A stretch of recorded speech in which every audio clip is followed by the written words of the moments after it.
Did you ever think you would make it? I feel I'm so close I could taste sweet victory. I know this life meant for me. Yeah, why would you bet on Goliath when we got Bet David? Valuetainment, giving value's contagious. This world of entrepreneurs, we get no value to haters. How they run, homie, look what I become. I'm the one. Okay, today we have a special podcast. I always respect anybody that is willing to go on any podcast and talk game. I got a lot of respect for people like that. Before we were going live, I was telling him, I said, Steve, why does everybody love you? And he was getting ready to answer. I said, let's just wait till the podcast starts for him to explain to us why everybody loves him. Well, let me explain to who he is. In 2007, he was recognized as the campaign manager of the year. He's done a lot of different work. He's been the political and corporate strategist with experience in campaigns with President Bush, Arnold Schwarzenegger, and John McCain. He's worked as a vice chair at Edelman, advised Fortune 500 corporations, later on became MSNBC political analyst. He gained attention for his critical stance on Donald Trump and the Republican Party, eventually renouncing the GOP. I think as of December of 2020, you became a Democrat, or 2021, one of those 2 dates you became a Democrat. And in 2019, he co-founded the Lincoln Project, a Super-PAC aimed at opposing Trump's 2020 re-election. However, he left the group in February of 2021. He's currently the founder of Warning Newsletter, a YouTube channel and podcast. It's actually a good YouTube channel. We're going to put the link below for people to be able to go see. He gives us feedback. You may or may not agree what he has to say, but he gives his point of view.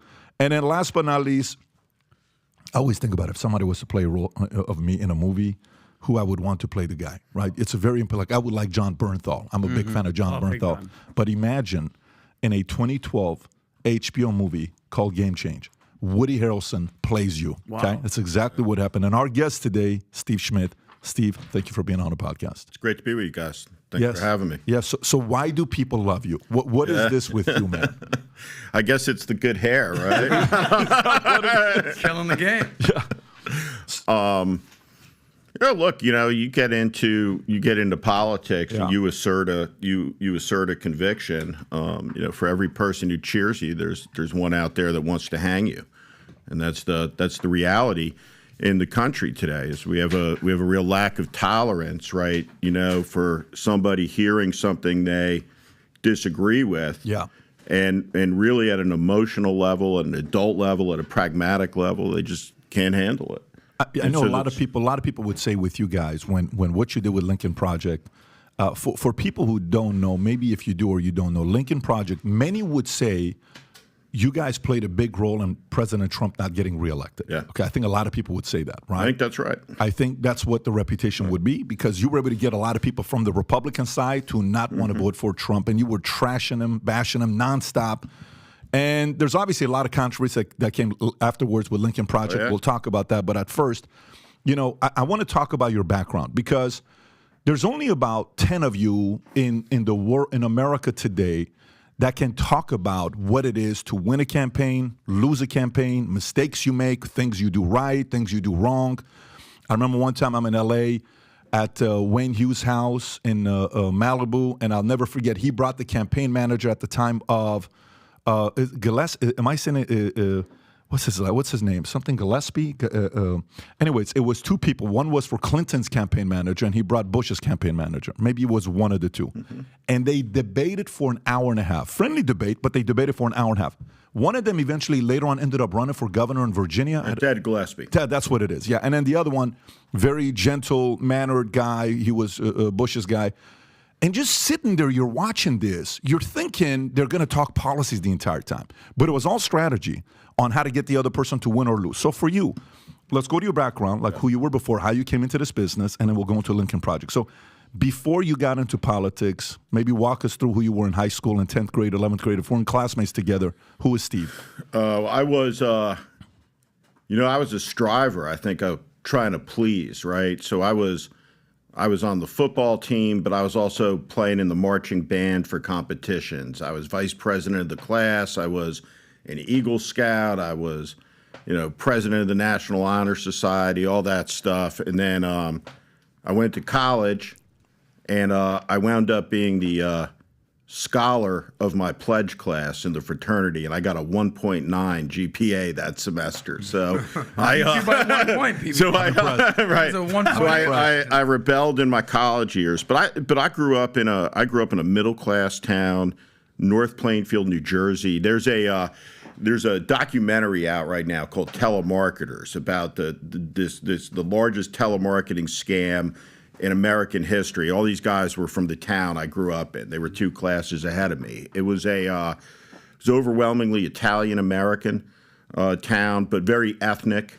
I remember my mother when I was 9 or 10 years old. I asked her, "Why doesn't Dad go to church with us?" And she took a deep sigh and she goes, your dad's a Protestant.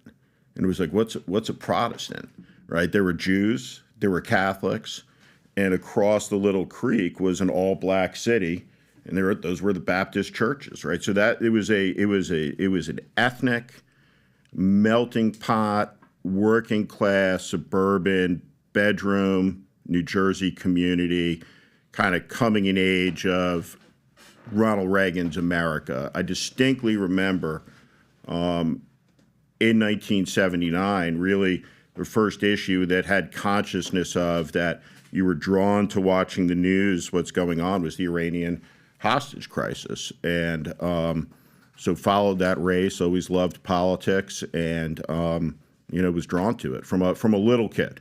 Working on campaigns as a volunteer, all that stuff. Now, were mom and dad talking politics in the house? Were they involved, or they had no interest? So this is purely you. Yeah, purely me. Got it. Purely Interesting. me. Okay, so then later on, what's your, how do you end up working with, President Bush, Arnold, and McCain? How does that happen?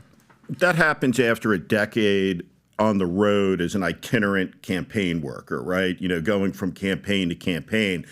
Had a Mitsubishi Eclipse. Nice car. I owned as well. I owned one. Turbo? Or It was a turbo. Yeah. Manual. It had I owned one big pot, one big spoon. I had a stereo. Right, they got stolen out of that Mitsubishi Eclipse, so that was gone. But I had my clothes, and you would go to whatever campaign and really had an opportunity to live all over the country. So I lived in, Pikeville, Kentucky, Sylacauga, Alabama, South Bend, Indiana, and it really gave me an impression of the country. As kind of my career moves into national politics, I wind up working in the White House and doing all this stuff. That when I look at politics like right now, I mean, I've never been cognizant of a moment where there's more complete detachment in Washington from what's going on in real people's lives out in the country. I just drove across the country, 4,200-mile road trip, and my overwhelming impression was how little of what I ever see on the news has anything to do with these people's lives out there. So I wasn't somebody who went to Harvard and Yale, got an internship for the federal judge, wound up in Washington, and kind of wound up in the White House. I came from a track of on the political campaigns, and at the end of the day, you might have 1,000 people working on a political campaign, but there's about 10, maybe less, that are really calling the shots, making the decision about how to play an extremely complicated game. That's one of the greatest, just stepping back from all the politics being complicated, right? game. It is the greatest non-lethal competition in the world. Is the race for the presidency of the United States. It's an intense, nonstop experience, and my experience of having lived out there in the country, I think definitely prepared me better for it. For those 3 campaigns, So let me ask. So you ever seen the movie Moneyball with Billy Beane, and Brad Pitt? Of course, okay. Yeah. So we've had Paul Manafort here. We've had Roger Stone here. We've had a lot of different kinds of people here to get perspective. We've had Cenk Uygur from Young Turks. We've had a lot of people, Cuomo. And I ask the people that are in the space. In baseball, they finally figured out that the most important stat for a hitter is what? On-base percentage. That's what matters. If you want to, sell the audience, you got to hit home runs. But if you want to win and go into playoffs, it's on-base percentage, right? Roger Stone talks about certain it factor that a person's got to have, right? Just a couple nights ago, we're having dinner, and I'm talking about why some content creators do very well. And we wrote out a bunch of different names, and we gave all of them grades, okay? And the highest grade, I think, was Rogan had the highest grade out of everybody, and these are 4 things we wrote it on. Number 1 is content. He can pretty much talk on almost many different levels of content, right? So what is the content you're providing? Number 2 is entertainment. You're entertaining to listen to. Number 3 is personality. It's an attractive personality that you have. It's not an annoying, obnoxious personality you don't like. And number 4 is storytelling. You're good at telling stories, right? Now, that's for content creating. In politics, and then in sports, I'll talk to Shaq or Kobe and I'll say, what matters the most? Superstar, GM, or team owner to win a championship? Or head coach, right? If you own it, is it the owner that makes the team win a championship because he's committed to a championship, so he spends the money? Is it the head coach? Is it the GM? Or is it the superstar you got to get like a, Giannis or LeBron or Kobe or MJ, right? What is that? For winning elections, whether it's governor or president, for you that's been in this space your entire life, okay, and you're a killer. You're hated by those who can't stand you because you can get as dirty as anybody else. There was a part that, I think in the interview, 60 Minutes that was doing an interview with you guys, and they asked, it sounds like you're willing to get as dirty as possible to make sure this man doesn't win. They're like, yeah, absolutely. It wasn't like you guys were hesitating. You're not trying to be, well, no, that's not your play. You're just like, no, this is who we are. We want to make sure this guy never wins and doesn't step another foot in the White House, right? Okay. From your experience, to get somebody to win, what things do you need from the supporting cast? And then from the other side, what qualities does the candidate need to stand a chance at winning? So at the beginning of the Bush campaign, it's clear that John Kerry is going to be the nominee. And so the Bush campaign turns on. And I was in charge of anything that had to do with John Kerry. It was kind of the tip of the spear in the campaign. And so as the campaign turns on, if we were a football team, our first 10 plays were 3 turnovers, personal foul, 2 offsides, and a delay of game. And we get a call, about 10, 12 of us, and it says, be at the White House after work. You're going to meet the president up in the residence. He wants to talk to everybody.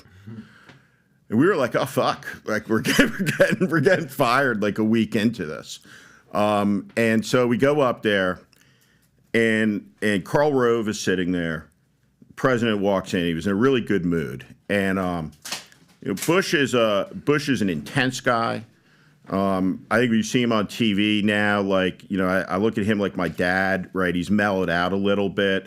He spends all the time painting. Yeah, he was an intense guy, and he came in. And a question he asked, he goes, "Who's the most experienced political consultant in the room?" And everyone looks at Rove, and he goes, "It's me." Right? He goes, my dad's 80, 84, 88, 92 campaign. He goes through this whole thing. And he says, American presidential campaign has an accidental genius to it in that it never ends. Right? In Canada, they have an election, they call it. Right? It's going to be in 90 days, or in Britain, 120 days. This goes on for years. And what he says is, this is a character test. He goes, all my flaws, you guys will try to cover them up, mitigate them. He goes, it never work. Never work. He goes, you are seen for who you are. Now, David Axelrod, he expressed this by saying, it's like an MRI for the soul. That's what a presidential campaign is. And so Bush at the end of this meeting goes, we're going to win. He goes, because John Kerry's an asshole. Right? Bush says this at the meeting, right? But I've always had that frame, right? It's a character test. So in the campaign, what do you need? You need harmony, right? As an organization, you need vision to communicate to the country. Typically, and what will happen again is a frame and a lens of what we share in common. What unites the American people, a vision for moving the country forward, with a recognition that at the end of the election, right, we're all living here together and all of our kids are going to be living here together. And I think some of the people you talked about, I served in the White House, and I've run big campaigns. Lincoln Project hit as hard as it could hit. There was not one ad that was an untruthful ad. Not one that was ever called out. Every ad was an assertion of opinion, and it was an assertion of belief. Some people may not like that, but one of the things we have in the country that's gone off the rails is an expectation that everyone who does this is a serial liar who's going to lie to you 35,000 times. And that is a huge problem in this country right now. But go back to it. So this is very interesting to say, and we're going to come back to the credibility of Lincoln Project in a few minutes, but I want to stay on this. So what an interesting thing. I've had President Bush at an event before. The same event we had Kobe, we had President Bush there as well. I had a 45-minute conversation in the back with him, and then he hit the stage. It was very interesting watching how he is, and a lot of people that couldn't stand him afterwards, they were, hey, I like his approach, because he talked about his flaws, mistakes he made, alcohol. It was very interesting on how he is today. You're saying he was intense back then. But go back. I want to know what matters more.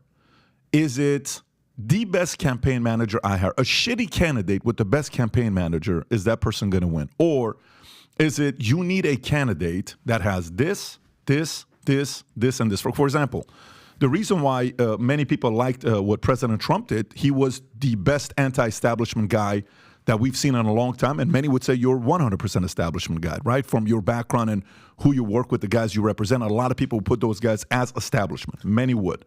Let me ask the question, and you can rebuttal, say whatever you want to say. So, but what I want to know, like when I watched him, a lot of people would say, dude, this guy's never gonna, a 15-year, show he has on TV, right? And then he's a billionaire in New York. He's loved by everybody. Tupac talks about him. Rappers talk about him. But to be a president, there's no way. This is just a publicity stunt. And by the way, most of us thought it was just a publicity stunt. He's a marketer. All he's trying to do is make himself relevant and put himself out there. And then all of a sudden, when he wins, you're like, what the hell? Hillary Clinton with the resume that she had, everybody thought it's done. Mm-hmm. This is her job. She's going to be the first female president. She was devastated. The rumors and stories about her being upset, screaming, hollering, even though she made the phone call. And then you go look at Biden, and you say, how did this guy win? Boring, can't keep him, but maybe because they hated the other guy. So is campaign different on every year because it varies based on who wins? And then Obama, you look at a one-term senator ends up doing this, and then you look at President Bush, and then you look at so is there a correlation for you to say, Pat, these are 5 things you got to look at that somebody stands a chance at winning? Is there something like that in your world? I think that it's not so much 5, but here's the test. Here's the question you're asking. So during McCain's campaign, I used to have to go and have secret meetings with Roger Ailes. Right? You'd go up and you'd see Roger, and they'd bring you up, which you found out later, in the elevator that emptied right into his office, that he would bring the women up in, right, later. And, right, so I've been in the Roger Ailes secret elevator. You would go in there. Full disclosure, he never made a pass. He never made it. He never made a pass. You didn't have to do any twirls. He never made a pass. There was nothing going on. There was always a huge cheeseburger waiting. Oh wow! Right, so you'd have lunch with him. We never had a meeting with him where he didn't unlock the gun that he kept under his safe, wave the gun around the room, talk about honest to God. I believe it. Right, talk about right. He would talk bring about a gun to the meeting. He would pull the gun out from the gun safe. He would talk about some rapid response team that was 10 minutes from his house because the terrorists were going to get him. I mean, he was as big a whack job as I've ever encountered in my life, sitting there, but brilliant, right, media-wise. And what he said was, and he pulls out a frame of a Time magazine, but it's just empty. And he says, "This is what you got to do." He goes, "You got to put the guy's picture or the woman on the Time magazine with the word president. Just look at the picture." Oh wow! Right? And he goes, "If you look at the picture, right, and you start laughing, right, you're like, the fuck." Right? That person's not going to make it. It's as simple as that. So you know, right? There are people, right? Like when you see Tom Brady, right? When you see an Aaron Rodgers, right? They come along once a generation. There is a John Kennedy. There is a Barack Obama. There is a Bill Clinton. There's a Ronald Reagan. People that are skilled. And then there are people that are practitioners of politics that have a genius of sort. Franklin Roosevelt, Abraham Lincoln. When you can combine that talent for politics, extroversion, comfort with people, that you understand, and most people in politics don't understand this. Culture is at the headwaters. Politics is below the culture. Politics is not the headwaters where culture flows out of. Most politicians, right, think it's politics up here. They also think the race is about them as opposed to the American people who think it's about them. So the skill, the endurance, the character test, you just know looking at that person if they can play ball. Great example, Scott Walker. So Scott Walker, governor of Wisconsin, you just looked at him as a guy, people talking about who run campaigns, it was like, this guy's a 1AA quarterback. He's not playing in the league, right? He's not going to be able to do it. Day one, they were saying this guy could be the next president. And it's the same with DeSantis, right? And, DeSantis is just a guy, right, who is not going to make it at the presidential level. The difference, and I say this to people all the time, I just said this to somebody who's thinking about doing this someday, and I said the difference between running for governor and Senate is the difference between being a commercial pilot, running for president, is being an astronaut. These two things have nothing to do with each other. And so it's a brutal test. Why? In what way? So you're saying Senate and governor is different than president. In what way? Because some would say DeSantis was one of the most successful governors during COVID, even though you guys made a video saying he's the worst governor. But I'm in Florida because of him. So, but why would you say governor, Senate is different than president? Because a governor in a Senate race can compensate with television advertising that can make a difference. In a presidential race, none of the advertising really particularly matters, right? It is about an accumulation of information that sets a narrative and a frame nationally that in the end falls into a frame of a choice, right? So some people look at a presidential election incorrectly. They'll say it's a referendum on the incumbent. It's never a referendum. It's a choice, right? Typically between A and B. And in this election, it may be between A, B, C, D, and E, right? You may have 5 known candidates ultimately on a ballot, but typically, right, the race is a choice, and that's what it all devolves to. So, okay, so to me, what I took away from what you said is culture over politics. Mm-hmm. Some guys think about politics because that's the world they're in, so all they talk about is politics. Like a DeSantis, policies, you can outschool anybody because JAG, military, Congress, he's been around, so that's his world. But the average person doesn't relate to that. Kind of like how you said 4,300 miles, you want to cross this, you what 4,200 miles, what people are thinking or talking, that's not their language. Their language is a different language.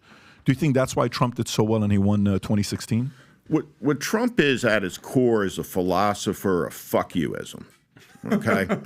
So you have 60% of the country that's living paycheck to paycheck. 40% don't have $400 cash available. So one of the things, right, just in this moment, that we're constantly told in the country by the media, and I don't like the phrase the media because it is fragmented, it's not monolithic. But the thing that we're told over and over again as a construct is that the country is A, hopelessly divided, and B, evenly divided. It's not true. 75% of the country politically does not want the Biden-Trump rematch. We agree on that. 75% is a big number. You have 3 out of 4 people in the country, so that includes people who like Trump, don't like Trump, like Biden, don't like Biden, don't want the matchup. when you have trust that collapses to the degree that it is collapsed across the board, every institution, Catholic Church, Boy Scouts, in the culture, now the military is going over the cliff as well, right? Collapse of trust. When you lower the expectations to zero, which is that people have no expectation that government's going to do anything for them. When you take away all expectation, you get a guy like Trump who says, well, I'll deliver a fuck you to the people that you blame for the loss of the American dream, the loss of your home 8 years ago, the pressure that you feel. And so Trump delivers every day. He never fails. He has all the people that condescend to everyone in the country. We had an opioid epidemic, and still do in America, that was invisible. Had 1 million people that were killed. It was invisible as a national issue to 2016. So Trump is their vessel, right? People saying, fuck you, right? To some of the largest wealth inequality in American history, people by a broad economic category more stressed and stretched in some key metrics than they were on the eve of the Great Depression. So it is a tale of two Americas, and there's an absence of anybody's ability to communicate the inherent morality of the American free enterprise system to lift people up from their economic circumstances to something better in life and our politics. So that's why Trump took off. I was the first person on television when everyone said he was a clown and a joke. According to Trump, I was the first person to say, no, we can win, because he was saying out loud things that no one else says, but millions of people scream at their television set. And though Trump lied 35,000 times, at some level, he's the most honest president we've had, because there's an inherent truth in Trump's observations that he offers in a dialect of plain English that resonates with normal people who don't trust what they see out of Washington, D.C., what they see out of Wall Street. And so he is, in my estimation, a world-class demagogue that has risen in a time of corruption and collapsed trust, who has put forward a proposition that is extremely dangerous, which has to do with who gets to lead the country, because our entire society is constructed around the person who does is the person who wins the election. And you talked about at the beginning my range of experiences, one of the 10 guys.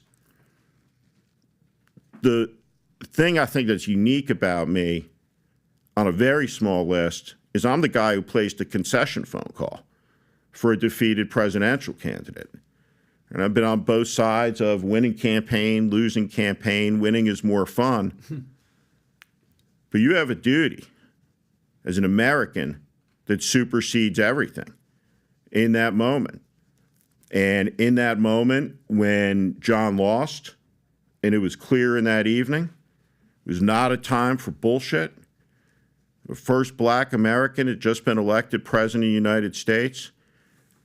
Said to him, we've fallen short, polls have closed, so you don't want to depress turnout for other Republican candidates out there.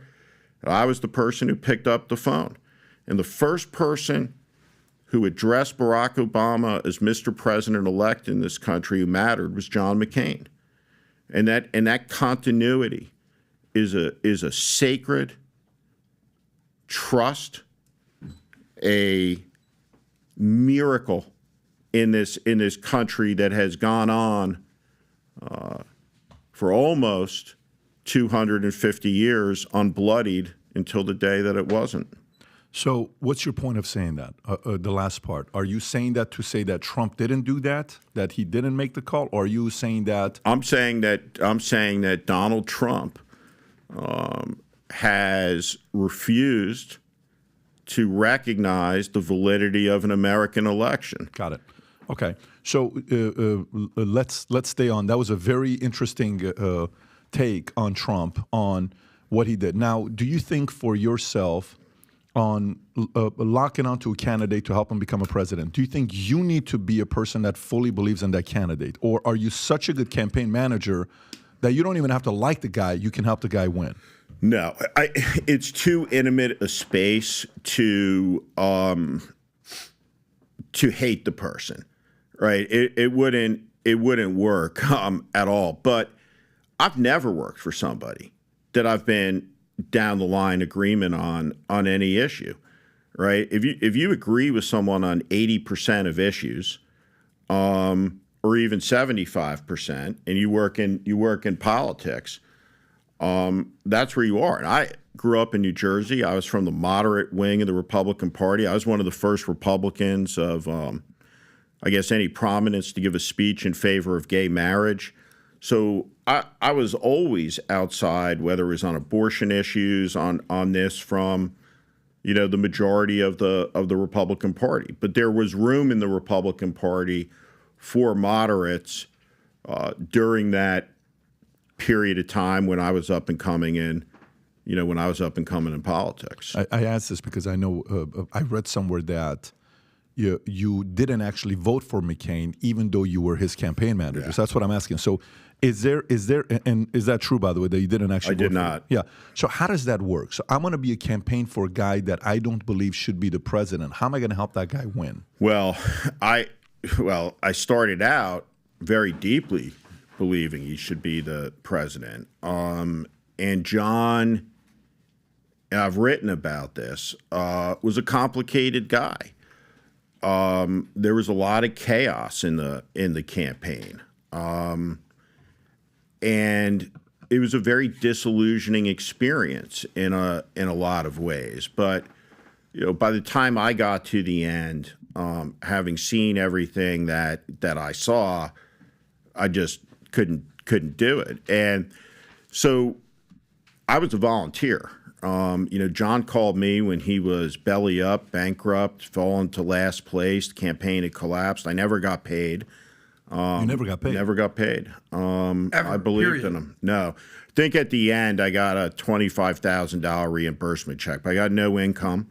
What should you have made to run a campaign for the President of the United States? Couple million. So the McCain campaign I shut down my business completely and stepped off boards, resigned a TV contract to start the Lincoln Project. So politics for me is about conviction. I have made a living giving advice. Fundamentally, when you talk about politics and campaigns, Vice President Cheney said this to me once, right? He says, listen, you come in here anytime.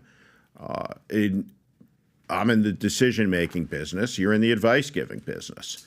And that's, and I've made a career giving advice, to people in a, under constant fire, right? It's like, so you are, when you think about a company that has a bad story, right? Think about Bud Light, right? With Dylan Mulvaney and all that. Presidential campaign is that story times 100, 24 hours a day, 7 days a week for 2 years, right? And so how you navigate through that,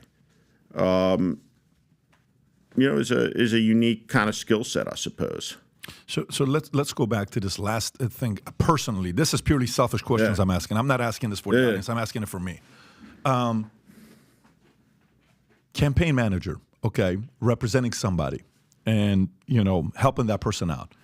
What is a quality of a great campaign manager? Your job, right? Not the player. We've talked about the player already. I love what Bush said. He says, listen, who's the biggest political strategist in this room? Is it Karl Rove? No, it's me. Right? My family, my dad, Prescott, my brother, all this stuff. He's right. What a great perspective to give. he's going to lose because he's an asshole, right? And I'm going to win. He knows like what he's talking about, right? Okay. And Kerry was also flip-flop a little bit, and that kind of hurt him. But from the campaign, what makes a great campaign manager? Like, if you were to, in your world, there are names that you would say, these are the top 5 campaign managers of all time, right? What do they all have in common? What's the strength of a campaign manager? Data and technology have fundamentally transformed campaigns, even over my career. What it would have been is somebody who can do 3 things simultaneously. Help distill a message that's understandable and comprehensible. James Carville, it's the economy, stupid. 1992. 2, technically, you have 50 states. You have 3,000-something counties, some 10,000 number of precincts beyond that. What is the mathematical proposition that you have to kind of lay out, stake out, project, be right about, get the votes to win? How do you raise the money, and how do you spend the money without going bankrupt, which is easier said than done when you're trying to balance out cash flows to giant expenditures? I mean, there were days in the Schwarzenegger campaign in 2006 where we would make a media buy on a Friday afternoon for $3.5 million and have $6,000 left in the checking account of the campaign, right, for the next week. So you have to stay steady, you have to stay calm, you have to be able to keep your elevation, stay on the picture, not to get sucked under the tide on any day, because there's a lot of stuff going on. And then, like, I think there's like 3 types of people in the world. And before I do that, because I think most campaign managers are the type 3, but almost all the really good at presidential level campaign managers typically, in my career, have shared in common. A lot of us were short of credits on our college degree. We were all C students. We all went to state universities, came up from middle class background. So one of the things you said before, right, like on the establishment, like your establishment trumps outside. Donald Trump grew up in immense privilege and wealth, went to the University of Pennsylvania, and his daddy stroked him checks that he built a real estate empire on, and filed bankruptcy running casinos, right? If one of us is in the establishment, it's not me, it's him. And the 3 types of people, right, I would say are this, is that, first group, right, you see some type of crazy scene going on, right, like the Caddyshack pool party, right? First type of person sees that, right, and says, like, fuck yeah, right, and jumps right in. Second type of person sees that and it's like, I'm getting out of here, right? Third type of person walks in there and says, stop it, right, and tries to bring order. And, I think the dumbest type of person in the human realm is the type 3. But most campaign managers are type 3s, right? You have every day, you have a giant production of planes, buses, shows, live events. Just that element of it is an enormous, complicated logistical enterprise before you have the first aspect of politics on it. It's an interesting ecology of organizations in a modern campaign. So Steve, from a campaign manager perspective, Ron DeSantis's whole campaign, what do you think went wrong? I mean, we have our opinions. What do you think went wrong, Steve? And if it was you in there, regardless, like you said, you like him, hate him, whatever, what would you have done different to try to save the ship. He was so this is what he should have done wrong. I'll tell you what he did wrong. So first off, it helps in a presidential campaign to have a sense of history, right? You have so few people working in campaigns today, right, around these campaigns know anything about presidential campaigns, right? The history of them, campaigns in general, and really. Ron DeSantis had an opportunity to do what Bush did in 2000, and which was a model of the William McKinley campaign. It used to be in American politics that it was unseemly for a candidate to seek the office, right? So they didn't campaign. So the first modern campaign was really the turn of the 20th century with William McKinley. Teddy Roosevelt ultimately started asking for the vote. But before then, people would come to the front porch and be like, you're the guy. You should run for president. Person might go give some speeches, write some letters. But with Ron DeSantis in the immediate aftermath of the election, he literally didn't need to leave the governor's mansion. All he had to say at a moment where Trump's numbers were pointing down, DeSantis was ahead in the race, is to do what Bush did in 2000. Every wealthy MAGA contributor would have been made to literally cross the threshold of the property line, right, of the Florida governor's mansion, right, to come across, literally an act of crossing from Trump to DeSantis. And then when they walked out, there would have been press there and a camera, and they would have said what a genius the guy was and how they're totally for him. That's fundamentally what Bush did in 2000. And DeSantis had that moment to take control, but he didn't do it. Instead, he did what he did, and he just fell flat. And you asked something before. There's a picture of DeSantis. It's the pavement is dry. He's wearing white rubber boots, right? He's got a vest on. And I'm like, hey, man, right? Like, I didn't pick out the outfit, but I know for sure whoever wears that outfit is never going to be president, right? Like, that's just the way. That's the way it is. Yeah, it's like you're not. That ain't the look. That's not presidential. That's not the it factor. That's not going to be on the cover of Time magazine anytime soon. I can't. I mean, I just unless like I think side. Yeah, right. I mean, can I ask you about Trump specifically? I actually respect how you kind of framed the whole situation. It doesn't sound like you are one of those blindly ignorant people. They're like, I just hate him and I don't like what you actually gave him credit. You said he's a world-class demagogue, right? So there's sort of like a humble brag right there. But you know who he is, and you respect your enemy. You know, Pat's newest book, Choose Your Enemies Wisely, you've chosen Trump as your enemy, whether that's vocal or not. You kind of laid out the top three caricatures of the type of person to run a campaign. I want to talk about the Trump voter. You know, as Bill Maher famously said, it's okay for you to hate Trump, but you can't hate the people that vote for him. So in my opinion, there's three types of voters that vote for Trump. There's I love my poorly educated people, you know, the Trump base, you know, millions of people that just, whether it's tribalism, whether it's instinctual, they're just like, that's my guy. You know, he said he's the middle finger to America, and rightfully so for some people, right? They've been screwed over in manufacturing. You talked about personal finance issues, paycheck to paycheck, all that. So that's number one. On the other side of the spectrum, you have maybe the donor class, the millionaires, the small business owners in some capacity that are, look, I'm just voting for tax reasons. You know, it's the economy, stupid.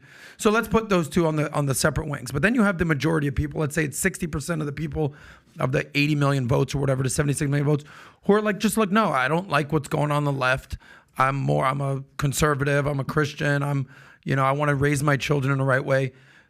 At the end of the day, Trump could say whatever he wants to say. Those people are going with him. And these are hardworking Americans. These are people who love America. They love freedom. They love democracy. So at what point are those people, like, they have a voice too? It's not like they are being gunned to their head, you have to vote for Trump. You know, you've been, with the Lincoln Project, very adamantly against Trump. What would you say to those people who essentially you're trying to convince those types of people not to vote for Trump, but they're going to vote for him anyway. I mean, how do you handle that? These people at some level are my parents. Okay. Right. So this is family. This is, I was on the Trump bomber target list. I didn't get a bomb, but apparently when the FBI came to the house, I was at the top of the next batch. My parents still voted for him. Your parents. for Trump. Right. So I don't hate Trump voters. I love some of them very much. Here's what I would say to the many millions of people that are watching this that vote for Trump. I get it. I get the disdain, the corruption within the system. There's a painting in the Capitol of the United States. It's a painting of George Washington. And this is the moment that America functionally comes to life. In the painting, George Washington is in uniform. There's a chair there. And the chair is bigger than the others in the room. It's the throne that he will not sit on, and Washington lays his cloak over it. He will not be Caesar. And he bows to the Congress. He walks away from power twice. Our American civilization, our way of life, is constructed around the assignment of power through the result of an election where lawfully people raise their hand, take an oath, and they're giving limited power for a limited period of time and never have the power to interfere with some basic rights. The first time Donald Trump said in 2015, the election results are only legitimate if I win, should have been a moment of a national timeout. I don't care if you're on the far left, you're on the far right. In this country, that's not how it works. And so over these years, we've seen the escalation of that to a moment where I think is in real danger. If I was running that Fox debate, my first question would have been, let's talk about how we're going to execute General Milley. Right? We're going to shoot him. We're going to hang him, poison him, gas him. What do you think? How are we going to shut down Comcast and MSNBC and NBC? I think, and I don't understand why not, because I have a very basic premise. I take everything that everyone says literally and seriously. Period. If you say you're running to seek retribution, to kill the Joint Chiefs of Staff, okay, we got a problem, right? What we share in common in this country is a lineage of defiance, of entrepreneurship, of pioneer spirit, of a defense of an idea. Served in the 101st Airborne. These are sacred things in this country, and there's no man who is above them. And so, in a choice between two flawed parties, two flawed people, I get it. But at this moment, as we come into the third decade of the 21st century, country's got real problems. It's got real opportunities. I personally think if you had $1 to invest anywhere in the world, you're a moron.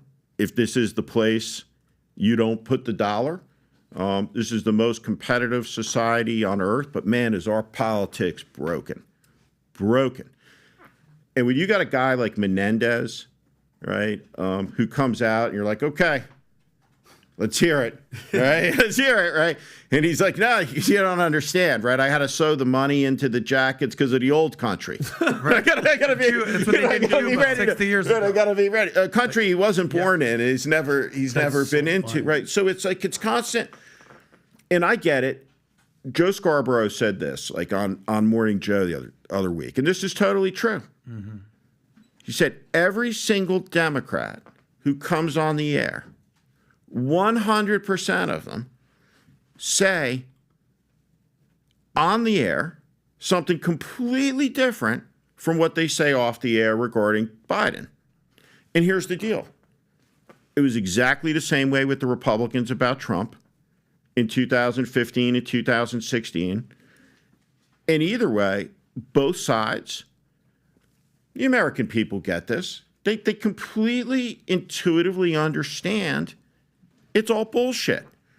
Whether it's Menendez in the old country, Dianne Feinstein passed away right before we came on air. I was actually talking to someone about this yesterday, right? Like the notion, this person who's a legitimately important figure, right, in American political history for women, how she came to had a power, completely stripped of her dignity in the last 5 years of her service, that this is what she'll be remembered for, is sitting up there with no faculties, no personal agency.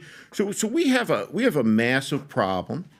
You have a belligerence in the media that you see assert itself every time someone says, well, 80% of the country doesn't want Trump or Biden.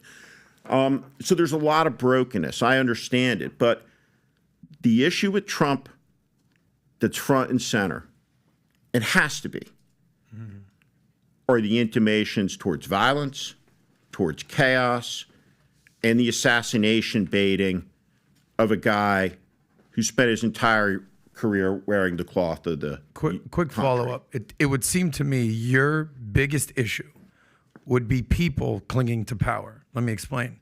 Trump first and foremost, but you named names. You named Dianne Feinstein, clinging to power. She was clearly a vegetable, but she wouldn't step down.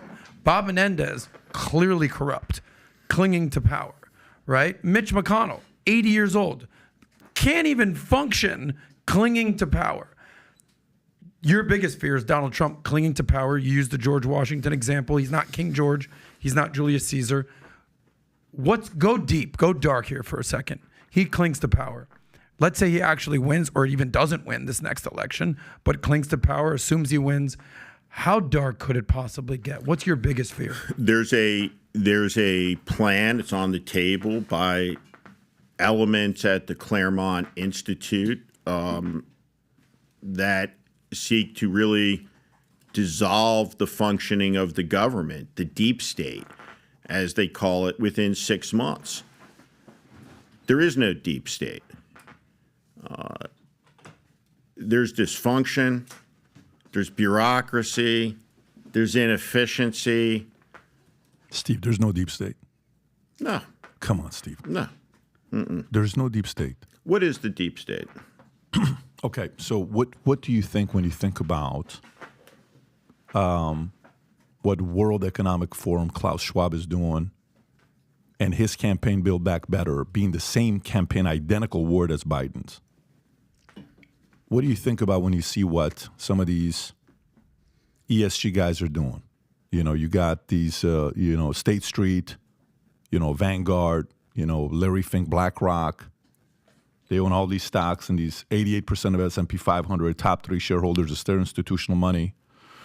And they're imposing their power over these CEOs to do what they need to do for, And now recently they're stepping away from it.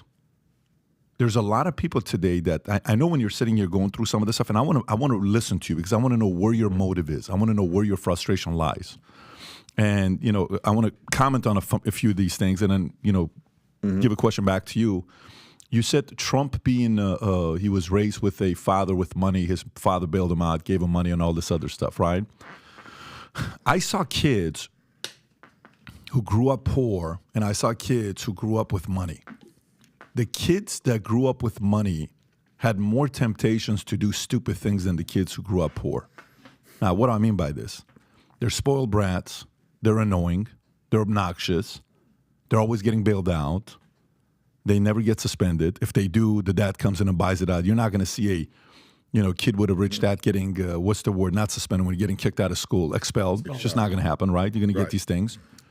So the way I see it with Trump is, here's a guy that had access to all the drugs, anything he ever wanted to do. He had access to all the alcohol, anything he wanted to do. He had access to all of it. And you mean to tell me this guy never did drugs? He never did alcohol? And with all the temptations of the money that his dad had, he takes whatever the dad gave him, whether it's nothing, $1 million, or $14 million. I've heard all these three numbers, right? Even if it's the $14 million that his dad gave him, you take that $14 million and you turn it into $2 billion, $3 billion, whatever the number is. Democrats will say it's closer to $2 billion. Some will say it's $3 billion. Let's say $2 billion, okay? You do that? How many kids do that? Not a lot of them. It's not easy to do. So for me, I understand the establishment thing, and then to come to today when you said something about, this guy got up on stage and he said, the only way the election will be accurate is if I win, right? Not if I lose. If I lose, the election is a fraud and da-da-da-da. Okay, fine, cool. Then the hypocrisy comes out is if he only said it and that was the issue, okay, what are you doing? Can't be saying something like this. Do you know how many videos were taken down for repeating what Hillary Clinton said in 2016, that the election was rigged? You know how many videos were taken down? 0. YouTube didn't take down any videos that they said 2016 election was rigged and Russia collusion. 0 videos. They all stayed up. Why? So think about the voter who, you're like, this voter, right? This voter is kind of like, you know what? F you.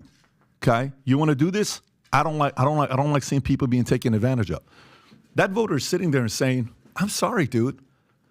I voted for, let's just say a person says that they voted for Hillary, okay? But she said the same thing Trump said. 3.5 years later, she funded it, and now we're supposed to sit there and say he's the bad character, not her? You want me to believe that? I think there's a big community as well. I guess what I want to bring back to you is, you know how typically it's like Republican versus Democrat? Okay, great. Then sometimes it's liberal policies versus conservative policies. Great. And then sometimes it's, anti-establishment versus establishment, right? And you said earlier when Trump was running, what Trump was able to do is bring public issues that nobody was talking about, the drug issue or the border issue. Nobody was thinking about that. Boom, he put it front and center. Oh, damn, this is really an issue, right? He made a non-talked about issue a talked about issue. Then we're all looking at it saying, this guy's right. Let's build a wall. No one ever talked about building a wall. Let's build a wall. Why shouldn't we build a wall? We never thought about this. We should do this. We should do that.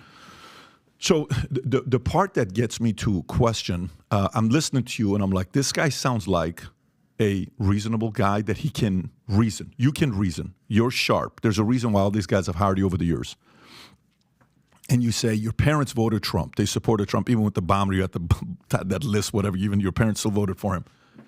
There has to be something deeper to get you guys. When I say you guys, you, Weaver, your partners, who at that time you're no longer with them. I know 2021 you resigned, but there has to be something where it got you guys to team up against this guy that's deeper than just, what he's talking about. There was a real, even the documentary, the 5-part documentary series that you guys, you feel hate. You guys hate this guy.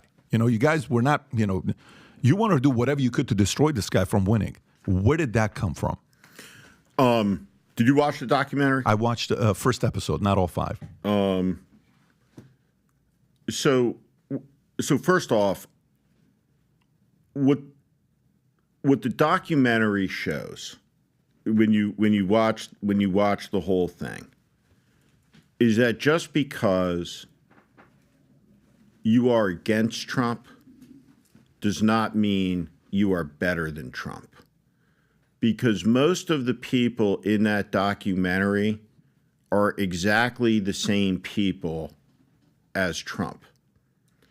In this moment, we see a vast Trump industrial complex. Lincoln Project as it exists today is part of it. It's a grift. When I founded it, did it, 85 cents of every dollar went into the program. Today, 93 cents on the dollar goes into the pockets of 3 people. With the lawyer, Rick Wilson and Reed Galen, right? In the name of democracy, right? So it's all You guys are bullshit. not friends anymore. I walked away from it as it blew up because of all of the integrity issues. I was the strategist. When you watch the whole documentary, really, it was funny. When that documentary came out, there was this enthusiasm because the number one thing that people want, and it wasn't, the Lincoln Project people weren't outliers. All these people want to be famous. Everyone wants to be famous, right? So the Lincoln Project in 11 months built a followership that was larger than the national parties, right? On social media, raises $100 million. Now, when this documentary comes out, none of the people who wanted to be famous want to talk about it. Right? I don't want to make a peep at it. What I said, right, when they were doing it, I said, I'm not going to kibosh it. If you guys want to do it, you can do it. All I'm saying is, you want to get famous? Careful, you don't get what you wish for. And that's exactly what happened. With Donald Trump, my entire life, Trump has been there. I feel like I know who he is. He's the guy who stiffs the working guy in Atlantic City. He's the guy who fucks the little guy over and over and over and over and over again. If you grew up in New Jersey, you followed Donald Trump's career, Trump is a con man and a grifter, in my estimation. I reject completely the notion that he's a successful businessman. He's a fraud. He was a TV character, a cultural figure who was able to, in a alignment of events, capture very narrowly the presidency running against another flawed character. I don't hate Donald Trump. I hate what Donald Trump stands for. I believe he is a threat to my country and to the American Constitution. How? He incited an insurrection that ended the peaceful transition of power. He called for violence, and violence broke out. He has sustained for years now a lie about this stolen election. He's lied 35,000 times as president. And in the end, his lies are lies of authority that demand submission, that demand obedience. If you look objectively at the things Trump says, it is fascistic. It's fascism, not according to some liberal pundit, but according to what Benito Mussolini defines fascism as. Be specific. How?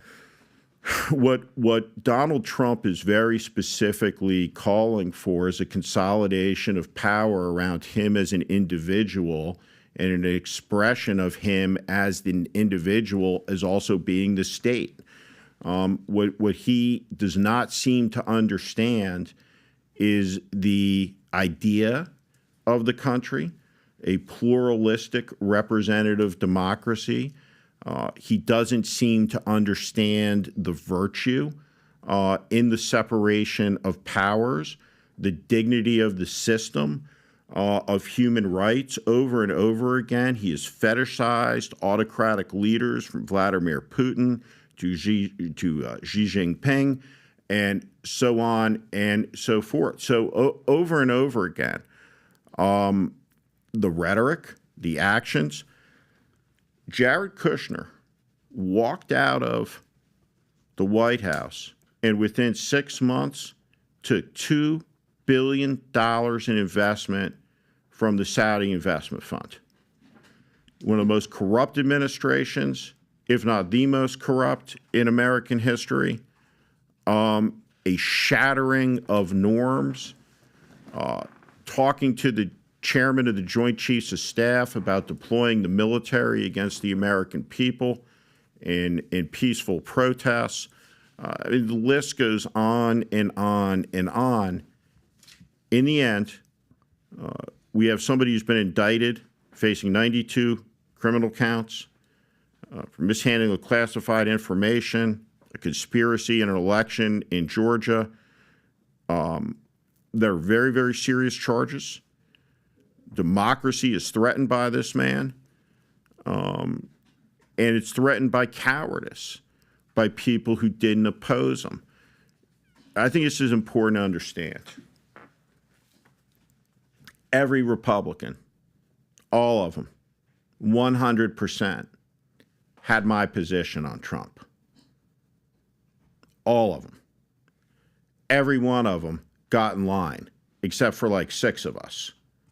There's no way in the world all of them had the same position as you did. You go back to 2015. Yeah. Inside the Republican Party, the dominant position is Lindsey Graham saying accurately then, we get in line behind this guy, it'll destroy the Republican Party, which is what's going to happen one way or another at the end of the day. But people got in line supporting something that they had viscerally and adamantly opposed because they were moral cowards, because they did not put their convictions ahead of their ambitions. And that's a moment, right? Like in politics. You know, at the end of the day, say what you will about me, but I believe what I believe. And you're not going to find contradictions, right, in the things I've said, right, over the last 10, 12 years on any of this stuff. You know, it's crazy when I'm listening to you. And by the way, you said, I believe, can you pull that up? I think you said January 6th was worse than 9/11. Yeah. Your words, right? Yeah. Lincoln Project co-founder. Can you go back to the tweet? Let me see. Yeah, you can play this clip if you want to play it. It was. Yeah, so if you can play this clip. My friend Matthew Dowd, our friend, talked about this. He couldn't be more right. The 1/6 attack for the future of the country is a profoundly more dangerous event than the 9/11 attacks. How could you say that? And in the end, the 1/6 attacks are likely to kill a lot more Americans than were killed on the 9/11 attacks, which will include the casualties of the wars that lasted 20 years following it. You know how the average person listens to this and say, how many people died during J6 and how much did they exaggerate? And by the way, to be fair, maybe your position's changed. This is a little over 2 years ago when you said this. Maybe today it's a different position. Do you still hold the position as J6 was worse than 9/11? I do. How is that possible? Because the January 6th attack was an attack incited by a president of the United States of America on the country and the constitutional, peaceful transfer of power. The 9/11 attack was never an existential threat to the United States. Abraham Lincoln talked about this in 1860.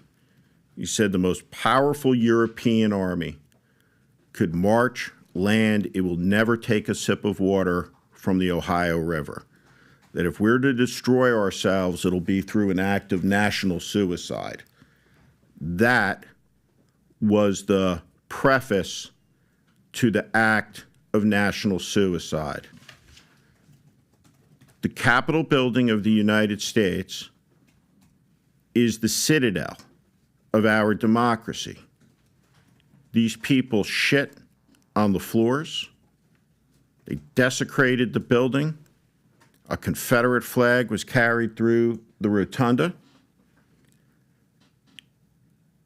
And 2 years later, the extremist movement in the country is bigger, better funded, and the amount of people who have walked away from the elemental idea of the country, which is elections, has grown. That's why I say that. The bloodiest war this country's fought was the sectional war between each other. And that was prefaced by 10 years of political violence in the 1850s. It is impossible to look at the rhetoric and not conclude that we are barreling towards violence, political violence, and when the history of the era will be written, it will land squarely on the shoulders of Donald Trump. And let me just say on 9/11, my father spent months as a 9/11 recovery worker. I grew up in northern New Jersey. It was an appalling, horrific event. But the killers who attacked us that day really underestimated the country and thought that you could damage the country by damaging our buildings and killing our people. America's enemies have killed a lot of Americans, but they have never come close to killing the idea of the country. And the birth of the United States is the most important event that happens after the birth of Christ and Muhammad to human civilization. The expression of an idea that all men are created equal, endowed by a creator with inalienable rights to include life, liberty, the pursuit of happiness. At the Battle of Yorktown, the Marquis de Lafayette is in command of American troops. And when the British raise the white flag, Lafayette says something remarkable. He says, humanity has its victory, liberty has its country. And what he believed was inexorably slavery would be abolished, though he accurately predicted its last holdout would be in the Deep South. He predicted that the United States would save Europe, which it did in the next century, that the idea was transcendent, incandescent, and would spread all over the world.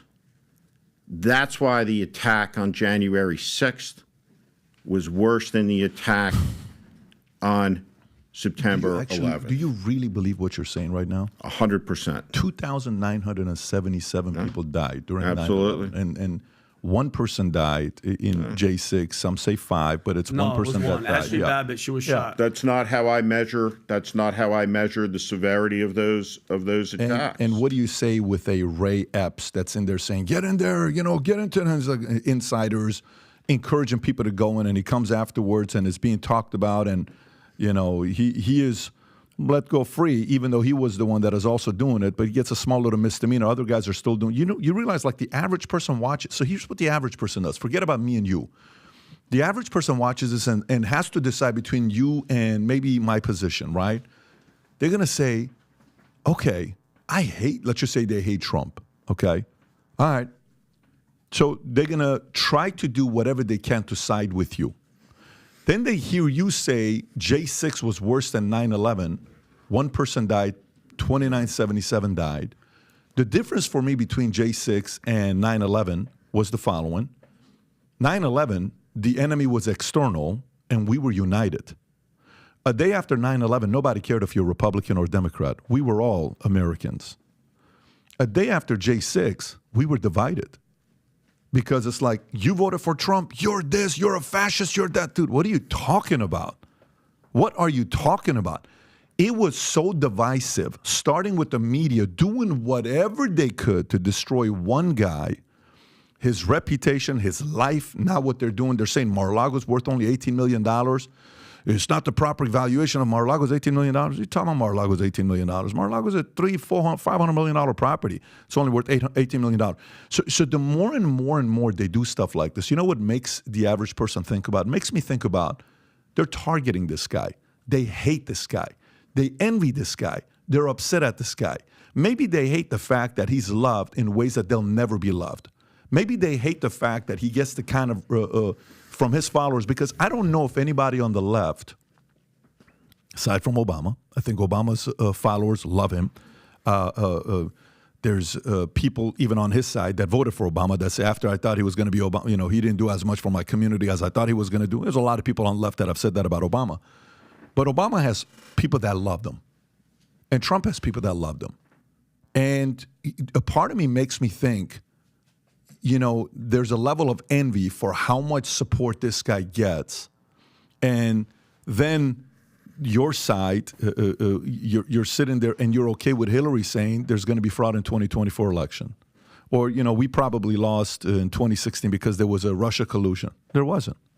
Maybe they tamper here and there, but it's not like the dossier she wrote, $35 million. And what does everybody do? Nah, it's okay. Let's just move on to the next thing. This isn't that important.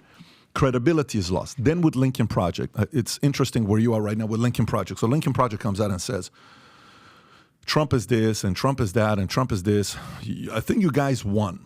Okay, what your mission was, you won. Mm-hmm. So credit to you guys. You had a mission, you accomplished your mission. Yep. Respect. You did your mission. You could be an enemy. You could be a formidable enemy, but kudos to you for preventing him from getting reelected. And you can use the word gaslight, whatever you want to put. You drove a lot of people from not voting for him. Worked effectively. Yet at the same time, here's John Weaver, one of the founders, is up there saying, we have to go back as the Republicans to respect men of character because Trump's not a man of character. I'm saying, like, wow, man of character. Then what? A year later, 2 years later, this guy's getting accused of 21 young boys under the age of 18 and one 14-year-old that he's exchanging messages with saying, I want to see private parts or private pictures. And he says, I thought it was consensual. What do you mean it's consensual with a 14-year-old boy? You're talking about character with a Trump, and then you're doing this. You realize how hypocritical. By the way, you resigned. You came out and you said some words about it. You realize how hypocritical that is of a project like that I'm supposed to sit there and think Trump's got character issues, yet Weaver's got that kind of character issues. That's confusing to a person. I'm gonna sell your confusion. Tell me. I'm not defending that piece of shit. Okay. Number one. Two, though. New York Times writes a story about his secret life. The 14-year-old that he was texting, he didn't do that on the Lincoln Project. He did that when he was working for John Kasich in 2015. Now, I don't blame John Kasich for that, and I don't blame the Lincoln Project for it. Had a fucked up guy. The incredible thing about it is the lead correspondent for the New York Times, in writing, acknowledges she knew about the guy having a secret closeted life. It wasn't kids. It was adult men. And I didn't know. I'm not a closeted gay guy. So I had no idea. Never saw him physically at all during the course of the Lincoln Project. He was never physically with any person. There's a lot of people that said for decades, you guys all knew how dirty of a guy this guy was. I just told you, right, that I have no idea. I have no idea what any of your sexual orientations are. John Weaver, though, wasn't the president of the United States. John Weaver is a political consultant who held no position of public responsibility. I want to come back to what you said about 9/11, though, for a second, because I guess it's the bigger thing. The passengers and crew of United Flight 93 were the first Americans to fight back on that day. They took the plane back from the terrorists, and they crashed it into a field in Pennsylvania to save the United States Capitol from destruction. The attack on the Capitol on January 6th was a desecration of that sacrifice. It was a desecration of the sacrifice of every American. And it was specifically a desecration of the sacrifice of the men of the 1st Minnesota at Gettysburg, who prevented the Confederate Army and the Confederate flag from entering the capital of the United States through basically a suicide charge. We have in this country a violence in our politics now a rising anti-Semitism, a mainstreaming of white supremacist extremist groups that are an open part of the Trump coalition, and it's unacceptable. There's a whataboutism that comes up with Hillary Clinton and any one of a number of other people that I don't get. I'm not a Hillary Clinton supporter politically. Wouldn't have been my first choice.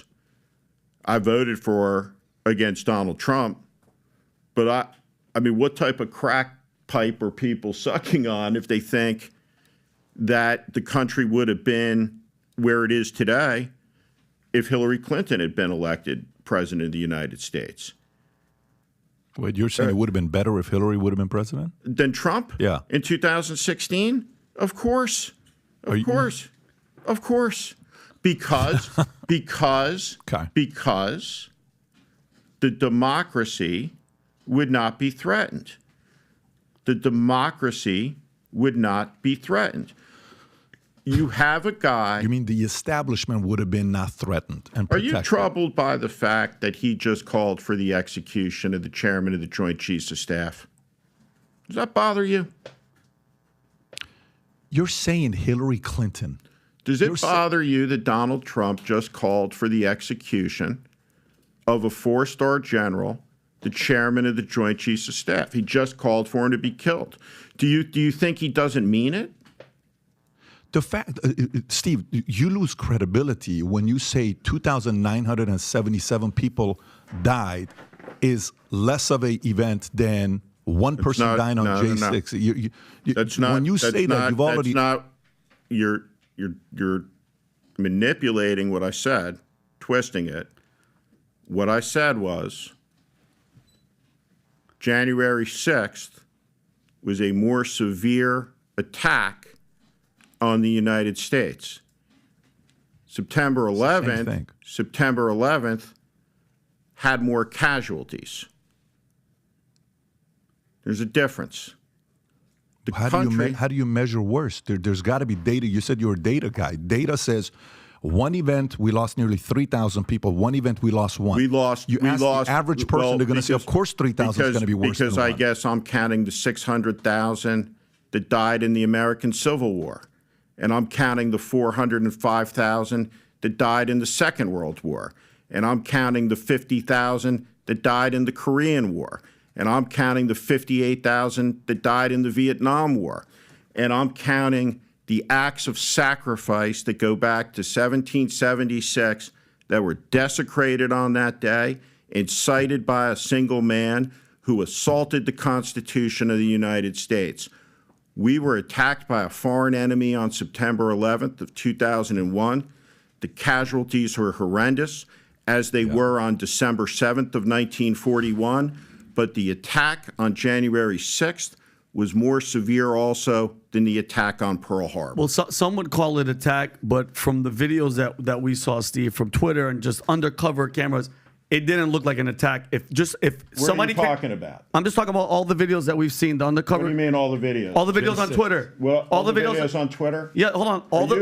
Are you guys going to really sit here and fucking tell me that the attack on January 6th didn't happen? That the violence, the bludgeoning of the police officers didn't happen? Hold on. Because of some bullshit on Twitter? Hold on. Here we go. Get the fuck out of here. Steve, I'll give you Steve, I'll give you my opinion, and then you could talk. First of all, it's not an opinion. Hold on. It's not an opinion. It's a bullshit conspiracy. I'm not only a fucking New Yorker, I'm a veteran. For you, time out. Yeah. My sister's a veteran. My brother's a veteran. He's a veteran. For you to listen to me. For you to say that January 6th compared to 9/11 that's the dumbest shit I've ever heard. Hold on. Let me finish. Number one, it wasn't an attack. It looked like a guided tour. Okay? That's what it... You're a fucking nut. Are you? Yeah, you fucking ain't right. I am. It was a guided fucking tour. A guided tour. You think a guy beating the cops? What? With all the violence? Who died? Ashley Babbitt, a veteran, they fucking shot. The Capitol Police shot her ass. Where the fuck is that guy getting in trouble? You're just upset because Donald Trump said, you know what, they probably cheated. You don't think he has a leg to stand on that they fucking did it in 2016? Hillary, Russia, FBI, colluded. Are you how are we fucking crazy, Steve? How are we crazy? I mean, this is going to be on video, so I mean, you're going to speak for yourself. No, I'm going to speak for myself. Yeah. 19 terrorists took 4 commercial flights, crashed them in the World Trade, crashed them in the Pentagon, did all that. Yeah. Okay, and you're saying that, and we've lost, by the way, for how many decades of wars, we've lost over 1 million people from the Iraq War, which is all bullshit. All a lie. 1 million people. We lost 1 million Americans in the Iraq War? No, we lost. We killed people because we said there was weapons of mass destruction. We lied. Bush lied. Oh, yeah, there's weapons of mass destruction there. There was no weapons of mass destruction, but we were like, oh, we changed the name. Since we're here, enduring freedom, which is bullshit. Okay? So as a veteran, as an American, as a New Yorker, for you to say that one day compared to that is absolutely absurd, Steve. I understand that you love this country. I'm not questioning your patriotism, but the hate for one guy because he loves this country so much he is loves absolute the country. Bullshit. He does. God, you're a fool. How am I a fool? How am I a fool? You have Trump derangement syndrome. You just hate him. You just hate the guy. You are taken in by a con man. No, I'm not. I guess what? He loves the country. Trump loves the country. You damn right he does. He's been saying it since the 80s, 90s on Letterman and all these shows. He's a guy on September 11th who went down, said he was down there. He wasn't. He's a guy who called in on a radio. He said, now I got the tallest building in Lower Manhattan. He's a guy who lied about Muslims cheering it in New Jersey from Jersey City. He is a con man. He is a liar.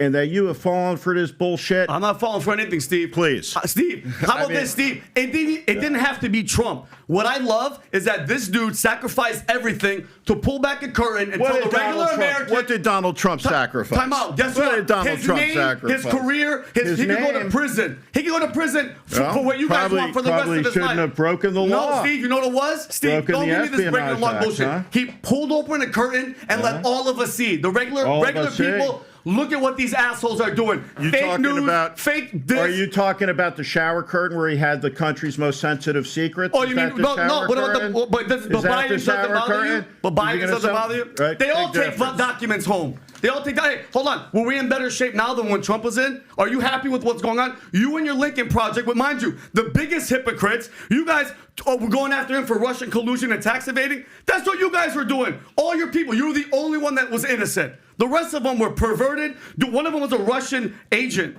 One of them owes $390,000 in a tax lien on his house, and the other guy went to court from American Express for not paying his $30,000 tax bill. You guys are the biggest hypocrites. The biggest hypocrites. You guys hate the man. You guys just hate the man. But the policies and what he did for this country, I'm happy. Listen, it didn't have to be him, Steve. It could have been a fucking turtle. He woke us up. He told people, hey, look at this curtain. Look at what these assholes are doing. Fake news, and it's all bullshit. And he sacrificed it all for us. Plain and simple, Steve. Say what you want. Say what you want. You're talking to a veteran that whole family fought for this country, and my parents are immigrants, and I'm a New Yorker. For you to compare those two is fucking asinine. The only girl that died was a veteran. The Capitol Police shot her. You said bludgeoning? Who died on January 6th? Who died? Well, we have multiple suicides. God, give me a fucking break. Give me a break. We have a lot of multiple on January 6th in the Capitol. Who died? I'm passionate because I'm telling the truth. I'm telling the truth, Steve. You're the one. You were cussing and talking shit. You're not going to do that shit with me. Sorry, bro. Let me tell you something. Yeah, go ahead. You are sitting here lying to millions of people about what happened on January 6th. I'm lying. Which was an attack on the country incited by the president. Watch the fucking video. Is he in jail for inciting violence? He will be soon. Is that the video? Is that the video where he's like, go peaceful? Yeah. He's like, go in there, be peaceful. That's what happened. Yeah. I don't know. You guys hate the person. You guys don't seem to be a whack job like this guy. Yeah, I'm a whack job. But you know what it is though, Steve? You know what it is? So for me, I want to respect the voter, and I think there are millions, if not tens, who feel like he does. I don't give a fuck how he feels, and this is I don't give a fuck how you feel. And this is important. This is important because you can watch the video. Yeah. You can watch the video. You can watch the actual video of the insurrectionists attacking the Capitol. That's real. Mm-hmm. It happened. They attacked the Capitol. Okay. Can I just weigh in on one thing? You guys are both wrong and you're both right. Let me explain. Both days are horrible days in American history. We're comparing what's worse of a tragedy when they're both horrible tragedies. So who's right, who's wrong? You're right more symbolically. Correct. This is an attack on our democracy, the peaceful transfer of power. He's saying it didn't happen. No, what she's wrong. He's saying it what didn't he is happen. saying. Wait, hold on. I said, no. Hear me out. I deny that. First of all, Adam, here's a question for you. Hear me out. No, hang on He's saying- a second. he's Listen to saying me. that No, it was- hang on a second. Yeah. You're the judge of this? Can I You're give my the can I give my judge of this opinion? to say he's wrong or he's wrong? Did I say it didn't? I said people weren't there. You said attack. Yeah. I said they were there. They were protesting. You said it was a. I didn't say it was attack. No. You I said it was a tour. No. I said it looked like a guiding tour. It didn't look like a guided tour to me. Yeah, what channel were you watching? CNN, MSNBC. God, I was watching shit undercover cameras. You are a five-star whack job, man. Where Vinny is Unbelievable. right and wrong was He's completely wrong. Where I agree with what people say is, by definition, a lot of people would say that it wasn't literally a insurrection. Was it a riot? Was it was it a violent protest? It was an insurrection aimed at stopping the certification of the election constitutionally prescribed on January 6th. That's the purpose of it. You can argue over semantics, because that's what I think. It's not. It's not. No. What point are you making? We're not. I'm saying your it's not point. semantics. I would love to make my fucking point. Go ahead. Let's see what if it is. I can finish my For fucking once, make your statement. point. Hurry up. For once. So the point is, both days were piece of shit, fucking horrible days. You know, it was not just a guided tour. You know that it was a violent act of complete absurdity. It wasn't a guided tour, but at the same time, I don't think many people think that it was an actual insurrection. It was a horrible day in American history. Horrible day. It was not a tour through the Capitol. It was horrible. But at the same time, you have to understand that millions of Americans are going to see what you said about 9/11 and be shell-shocked by the ramifications of what you're saying. So this is what I'm saying, that you're both right and wrong in your assessment. I think millions of Americans will understand perfectly what I'm saying.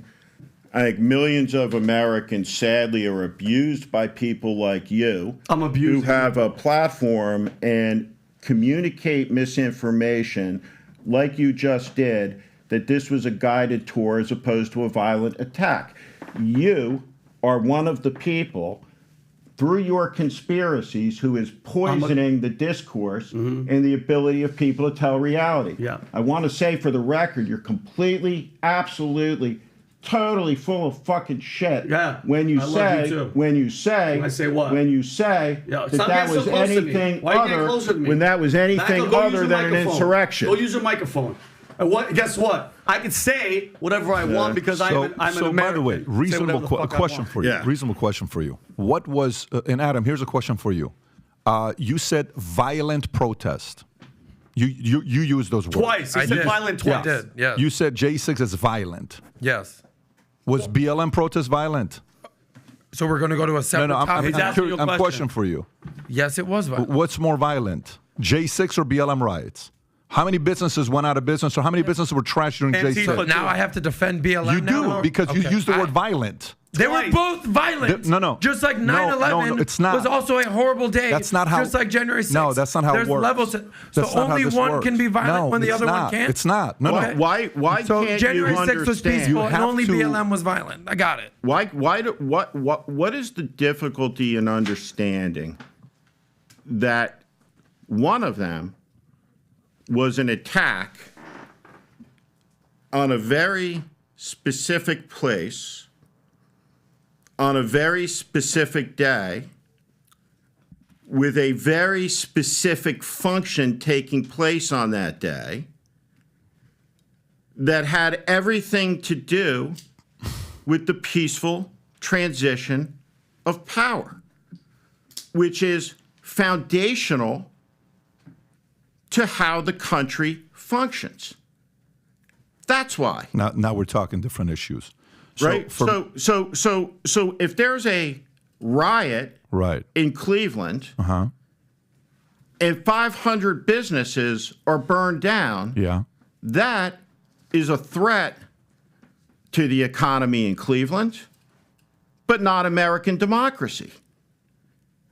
If you assault the Capitol on the day that the Congress is certifying an election to begin the process that will culminate on the 20th with the transfer, they have nothing to do with each other.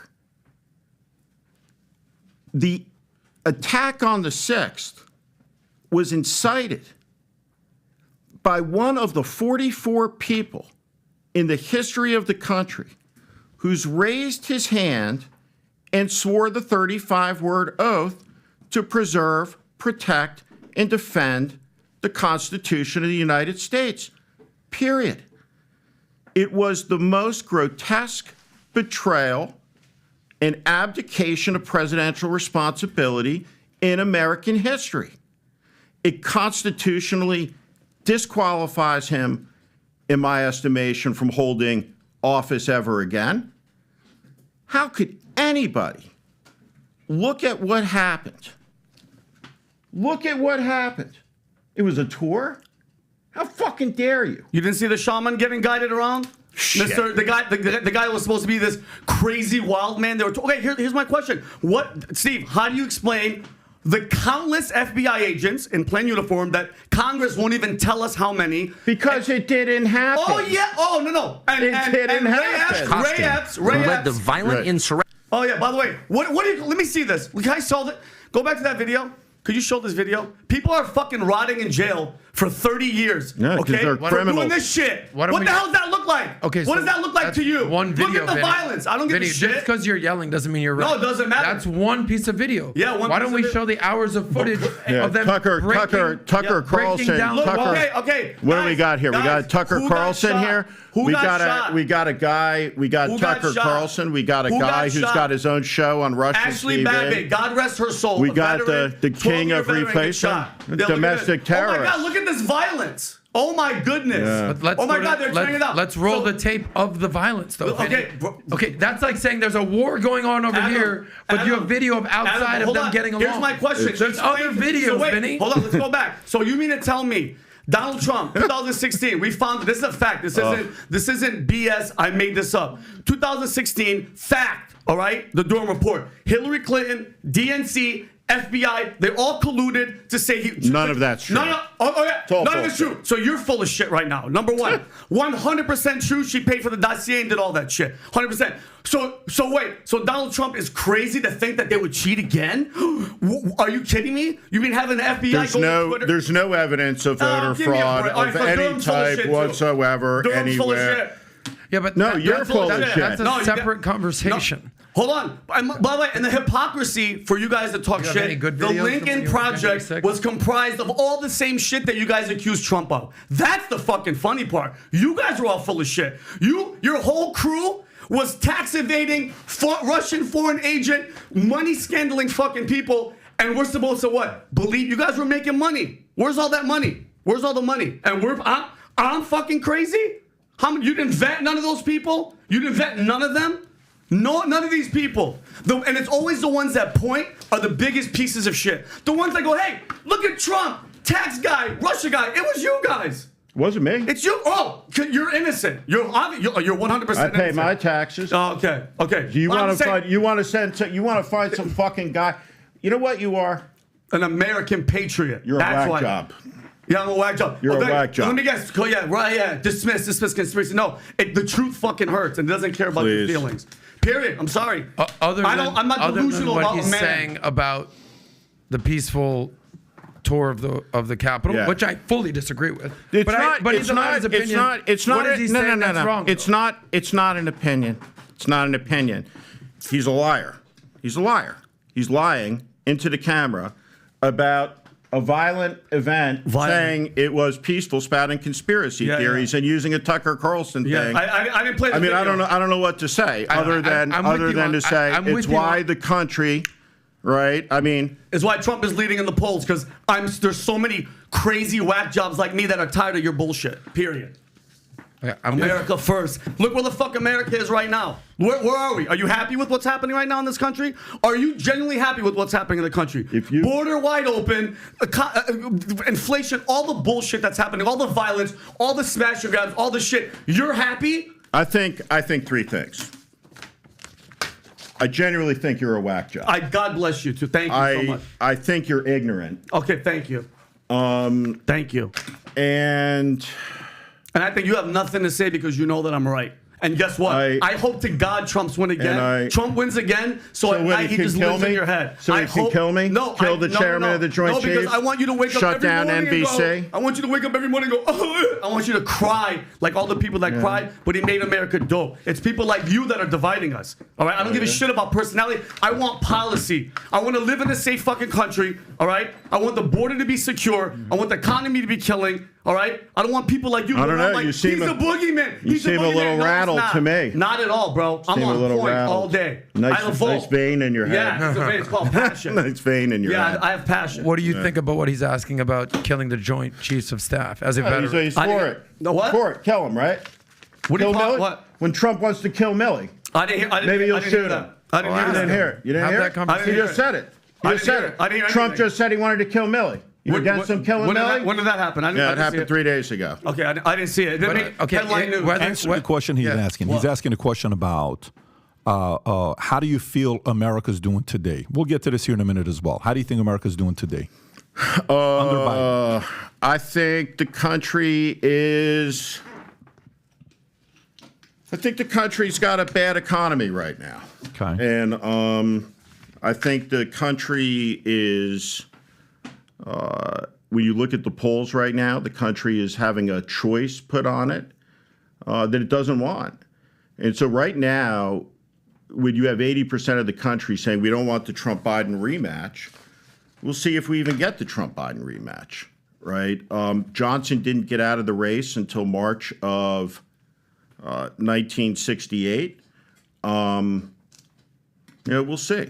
We'll see what happens. We'll see what happens if Glenn Youngkin gets in. To the race from Virginia. We'll see what happens if Nikki Haley pops in New Hampshire. Trump isn't going to go down in a national election. He'll lose in Iowa first, and then he'll lose in New Hampshire. And the candidate that could beat him in Iowa, hasn't revealed themselves yet. But Nikki Haley can beat him in New Hampshire. And we'll see, over the months ahead. But I wouldn't bet my right arm that we're going to see a Trump-Biden contest at all. More because Trump's not going to make it or Biden's not going to make it? I think that there's a scenario where they both don't make it. Who do you think is going to make it on the left? I think the Democratic race is still very, very fluid. I think, look, the reality of the campaign is you had a guy go on MSNBC named Cornell Belcher. He's a pollster, and what he said was that Biden's age is an asset because of his wisdom. Mm-hmm. And so when you run a presidential campaign, you got to start and you have to be grounded in reality. And reality is, if you're going out, and I think objectively this is what the Biden campaign is saying. It's saying that this is the best economy ever. Mm-hmm. I think that's what their message is. And two, his age is an asset and he's the wisest guy in the land. No one believes that.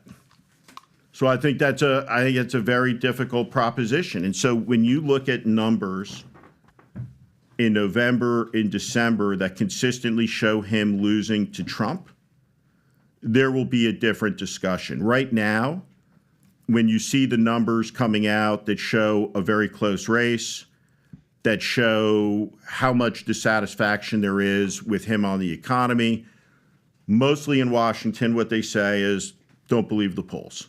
Don't read the polls. But those polls are real. And so I don't think they've caught it up. Now, it's interesting because Democratic Party historically was always the more chaotic party. But they're in line right now behind Biden. But if this Minnesota congressman, for example, Dean Phillips, if he were to go up and run against Biden in New Hampshire, I think he would do very well. James Carville is shouting from the rooftops about people better wake the fuck up because 3/4 is a big number. When you look at gas prices, when you look at interest rates, when you look at real wages, all of these things, the economy's in tough shape for most people. We were in California yesterday. Gas prices were $6.50 in California. But going back to your question, what are your thoughts on Newsom? He'd be a very formidable candidate. We're on the same page. Let me answer the question for you guys with this Trump thing. Can you pull this up so we can, because he asked the question, I want to answer his question. So Trump said what? Trump floats the idea of executing. How did he say it? Can you pull up the quote on what he said? What did Trump say? Exact words, if you can find it. Go a little lower, and yet none of the examples. Well, I see it suggests what? General execution, but what's the exact words? And who said it? Who was it on camera? Do you know where he said it? I don't even. I'm trying to look. Steve, the phone call. Oh, is this one of those? Like he heard somebody say? Steve, do you know where he said this? It's in the. He says the punishment would have been death regarding the phone call that he made to China. Yeah. Well, these are some combination of Trump's tweets, statements. Okay, so he didn't actually say it. He actually absolutely said it. I'm looking for the actual quote of what you said that he said. Well, first of all, he ordered death. Number one, bullshit. It's number one. It's treason to talk to China behind the president's back. What? That's number one. No, but number two. It's not. But can I give you my number two? Yeah. My number two is, I don't support those words. Here's what you have to realize. I don't sit there and support every word a candidate's going to say, left or right. I'm not sitting there saying, I 100% agree with 100% of what this guy says. No, I don't. That I've never been like that ever with a person that's been a president. Is this the one? So let's read. A market leader will let the embarrassing moment in American history with his gross income implementation on Afghanistan, costing lives and Arizona, handing over billions of dollars of the finest military equipment over the years. Next week, this will be a time for all citizens of the U.S. celebrate. This guy turned out to be a woke train wreck who, if the fake news reported is correct, was actually dealing with China to give them a heads up on thinking of the president of the United States. This is an act of egregious that in times gone by, the punishment would have been death. Yeah, okay, that's not saying that's what he's saying. Well, I was waiting for war between China and the United States could have been the result of a treasonous act. He's right. I mean, I agree with that. And he didn't say he's got to die. So that's the response. So it was fake news. So you just did basically what the media does. He's calling for the assassination of the chairman of the Joint Chiefs of Staff. Right there. Get the fuck out of here. That's fake news. His words saying this is an act so egregious that in times gone by in the past. Well, first off, the act was normal, standard. He was talking, as the chairman does, to his counterpart in the Chinese military to deconfliction reasons, which are normal, appropriate, and standard conversation. To each his own at this point, right? With this area, somebody can say this is a little bit of an exaggeration. He's not saying he should die. No. Listen, Donald Trump. Yeah. Has made intimations of violence towards many people, judges, including the chairman of the Joint Chiefs of Staff. This tweet, other statements, and it is what it is. What are your thoughts about this? This is disgusting. Well, how do you read it? I'm curious. Number by the way, my mic keeps cutting out every once in a while. No, I want your thoughts on this. I'm going to say this, and then I want to ask a question before we wrap up. But this is the whole thing, is that it's not literally him calling for death, but the whole premise with Trump and where it gets complicated is that it is a lot of dog whistling. I'm not going to come out and say it, other than Russia, 30,000 emails. But he dances around, hey, typically this is death. He did capitalize death. This is the chairman of the Joint Chiefs of Staff. This was his general handpicked. So again, it's not literal, but there is some sort of hyperbolic nature about Trump where you can kind of interpret it this way. But if this were a red flag, yellow flag football, you don't know. That's the whole thing with Trump. Is he didn't come out and say it, but he said it without saying it. Can you guys hear my voice or no? Yeah, I can hear you. Okay, go for it. Yeah, well, here's my question. But let's go back to the strategy thing. Yeah. Because if we parse through all the nonsense, at the end of the day, whether 75% of people want to see Trump Biden, it's looking like we're heading for this train wreck. If you're the campaign manager, if and when you might even get this call, based on your strategic abilities, you're the campaign manager for 80-year-old Joe Biden. You know that the economy is weak. You know that people are fed up. You know that Trump is also a weak candidate numerically. How would you go about winning against Trump if you're Joe Biden's campaign manager? The extremism is the issue. And at each time you have a Kari Lake style whack job running for office, they tend to lose over and over again. So he needs to put the extremism at the front and center of the campaign. And then they also need to get an economic message that's reality-based, because right now it's not reality-based. So I believe, this is my opinion, that they're going to take the footage of January 6th, the not so peaceful stuff, the stuff where it's actually violence, and they're just going to pump $100 million into that and simply say, is this what you want more of? Whether it was an insurrection or not is irrelevant. They're going to take the worst of the worst images and say, is this what you're voting for? And where are they going to play that? They're going to play that in Pennsylvania. They're going to play that in Detroit. They're going to play that in Iowa. They're going to play that in Ohio. They're going to play it in the 100,000 swing votes that basically vote for Obama or Trump back to Biden. And how's that going to work? Well, I mean, first off, let me just say, we're sitting here talking about it. I honestly don't know what the no labels people are going to do. Mm-hmm. Right? They either have the $100 million they need to get ballot access or they don't. But if they have it, and Joe Manchin and John Huntsman or Joe Manchin and someone else are running, and Bobby Kennedy's running on the Libertarian ticket, and Cornel West is running on the Green ticket, it's not a two-person race. Right? It's like just like from like a strategic perspective, right? Like it's the race is the race that is, not the one. It's not a two-person race. So the first thing that happens in a three-person race with Joe Manchin, you could have 40 competitive states, right? It lowers the threshold, right, to the 30s. A lot of people say that it automatically reelects Trump. I'm not sure that I buy that. But there's going to be a lot of volatility ahead in politics because we're barreling down the road at a choice that 3/4 of the country says it doesn't want. And that never works out well in the United States. Steve, let's wrap it up with one conversation here. One thing you spotted, I can't hear myself. You guys can hear me, I'm fine, but I can't hear myself. Okay. So you said America would have been different if Hillary Clinton was, we wouldn't be where we are today. So a lot of people would say, of course it wouldn't be because she is like the face of establishment. So she would have protected all the establishment people and they would have been fine. Trump being the face of the anti-establishment. Let me just give you my question. And then Trump, the face of the anti-establishment, of course is going to ruin it for everybody else because he's not part of their camp. He's not part of their group. He's not kicking it with, you know, a McConnell or Schumer or Pelosi or Hillary. He's not part of their camp. He's not part of that. But they hate this guy. They can't stand this guy, even though over the years he gave them all the money. What would America look like with a Hillary Clinton as a president? Because she probably would have been a two-term president. What would America look like with Hillary Clinton as a president? It would have looked like what America looked like before Donald Trump was president. We would have had a moderate Democratic president, internationalist, that believed in American military power, probably more interventionist than where the country is, where the party is, where the Republican Party is. We would not have left Afghanistan in the chaotic manner that we would have left.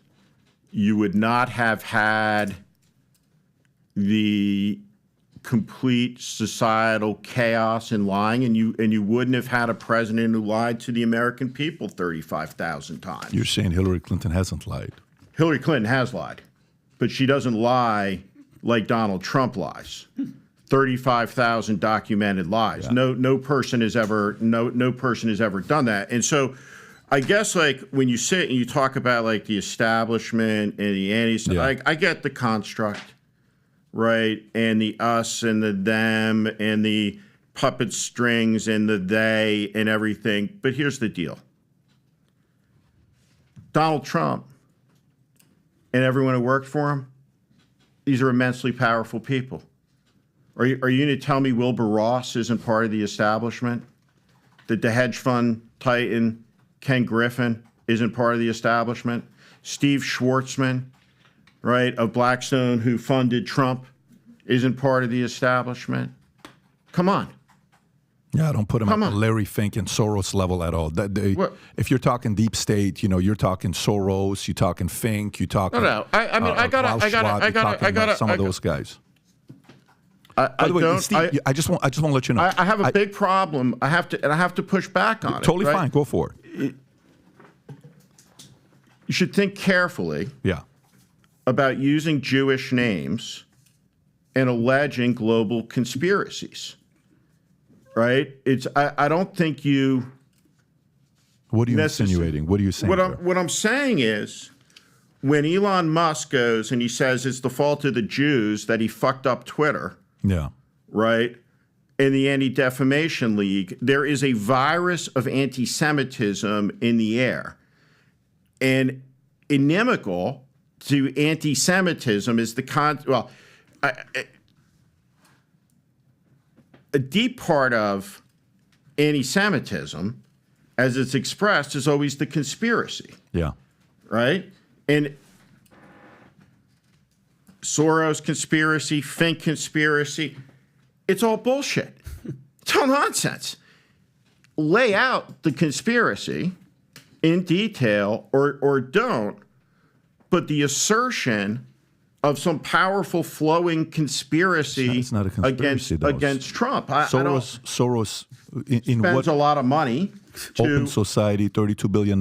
Yeah, he's DEI, CEI, all that stuff is through them. That's the corporate equity index, Sure. Diversity, equity, inclusive, ESG, environmental, social governance, and they're giving Philip Morris the highest score, and they're giving Tesla the lowest because Elon Musk is against them. I mean, you have to realize this isn't conspiracy. This is weird. What does that have to do with politics? How does you brought up Elon Musk. No. I didn't bring up Elon Musk. How does a Philip Morris get a higher score for the environment than Tesla? You don't think that's conspiracy to you? To me, it's conspiracy on what ESG is doing. That's not the word I would use. Okay, I just think it's mostly fucking stupid. Yeah. Right? It doesn't make sense. As a Jew, I think we got a little off track here because I don't think that's what he was insinuating ever. I think he was just saying the more globalist establishment names who just happen to be whatever religion they. I don't really give a shit. I don't think the word historically, yes, globalist is code for Jew. I didn't know that. This is the first time I've never heard that before. Is that why you say internationalist? That's how you describe Hillary Clinton. I've never heard that word. I've heard globalist a billion times. Yeah, it's no. I mean, globalist is very much part of the vocabulary and architecture of a lot of white supremacy, a lot of anti-Semitism. And I think you have to be careful with no doubt. But to hone in on what you were saying that he's basically saying, listen, Trump is anti-establishment. I think we can all acknowledge, at least on the surface, the establishment don't like him. What you're basically saying is that everyone that worked for him, from Wilbur Ross to Mnuchin to everyone, they're all part of the establishment, whether it's Wall Street. It's a scam, right? Okay. So you don't think that he, in himself, is anti-establishment? But the people that work for him if you want to look for a model of a president who was anti-establishment, truly, on the opposite side, in every conceivable way of the class that he grew up in, right? The party that he led, it was Franklin Roosevelt, right? That's an example of somebody, or Teddy Roosevelt, right, who was against the establishment powers of the country. But what about in the last 50 years? Where there, you have Donald Trump is very much in the middle of whatever it is you define as the American establishment, right? You have two institutions in the country. The leaders of the Democratic Party and the leaders of the Republican Party are both part of the establishment, by definition. Correct. If you're running a hedge fund, you're in the establishment, right? If you're in the top 1% of income, you're in the establishment, period, right? So you have two political parties, right, that we're told over and over again never agree on anything. But what they agree on is we're going to get the choice that they give us, whether you like it or not. And that's the establishment. I don't know about that, because you're saying if you're in the top 1% of the 0.01%, you're the establishment socioeconomically. I wouldn't say that someone like Elon Musk is the establishment. That guy is trying to fucking put a sledgehammer to it. I wouldn't say that someone like Joe Rogan, who's made it into the mainstream media nomenclature, is establishment at all. So I don't know if I agree with your assessment just because you're at the top of the list. I don't think Joe Rogan is corporate. Correct. But Joe Rogan's in the establishment. How so? Joe Rogan is his Joe Rogan is a multi-millionaire who millions of people listen to. Mm-hmm. The idea that he's somehow outside of the mainstream fighting the mainstream, I don't. What about Elon? I think Elon Musk is an American oligarch. I think that Elon Musk is, and I come from a place, I'm delighted by this FTC action against Google. I'm for breaking up these companies. I'm for breaking up the concentrations of power that have run amok, right? That's anti-establishment, right? When you're talking about breaking up Facebook and Google and all of these giant out-of-control companies that have stifled competition and growth in the country, that's anti-establishment. Fixing the tax code is anti-establishment. Reform and renewal, right, is anti-establishment. But I just reject, I think, the definition as laid out. Okay, got it. Steve, thanks for being on. You bet. This was fiery. It was crazy, but the audience won today, as usual. That's the goal. You guys want to go get some beers after this? Rob, if you want to put the link below to his podcast that we have so people can go find it as well. If you want to hear a different perspective, The Warning with Steve Schmidt. Again, don't expect to like everything he has to say, but it's going to be a different perspective. We're going to put that link below as well. Gang, have a great weekend. Take care, everybody. We'll do it again next week. Bye-bye, bye-bye. Thank you. This was great. That was your headphone snap. It's my hip.